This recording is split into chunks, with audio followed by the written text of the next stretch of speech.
Фатыма Ахмедова Маркиза, ошо Жош айыл өкмөтүнөн болобуз. 2014-төн бери Турцияда фермада иштеп келгенмин.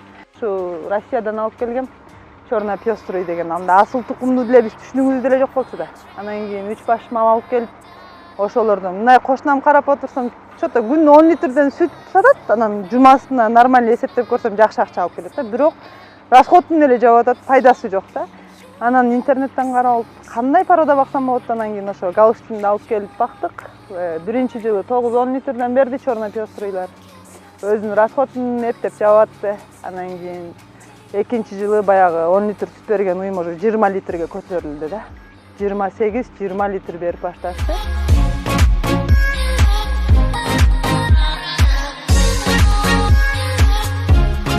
Кепилдик фондунан мен алган себебим мал алам деген. Менде дагы азыр карантинде дагы 20 баш мал турат.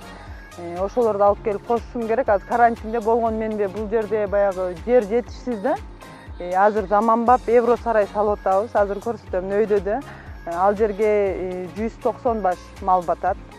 Полностью баягы европейский стандартка ылайыкташтырып салып атабыз.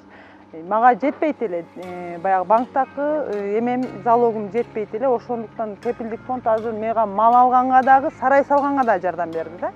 Эки жакты тең мен кылып алып кете албайт элем, действительно. Балки мал эле алат элем, бирок малды койгонго сарайым жок болот эле да. Азыркы учурда менде сарайым дагы уже бүтөт, мына 10 күн буйрса 10 күн, 15 күн дегенде баягы көчүп ташынабыз деп атабыз. И малым дагы бар.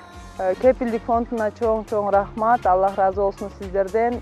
Ушинтип бизде ишкерлерди колдоп берип атканыңыздарга, абдан кыска мөөнөттүн ичинде эле карап беришти. Эч кандай кыйынчылык жаралган жок. Сиздерге чоң рахмат. Элдерге залогдор жетпей аткан адамдар болсо, сиздерге да сунуштайбыз.